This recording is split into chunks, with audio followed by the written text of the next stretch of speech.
copy in Revit. We will click on the wall, then press copy, then click on the wall again, then write the distance you want.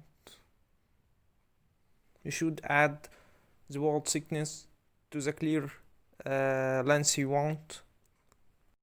When you select constraints, the copied wall shall be copied vertical and horizontal, like this.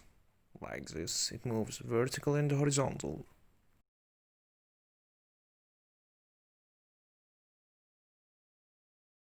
If you want to copy multiple number of walls, so you should press on multiple,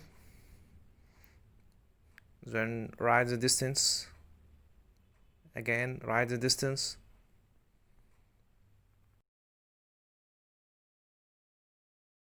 Thanks, subscribe and like for more videos please.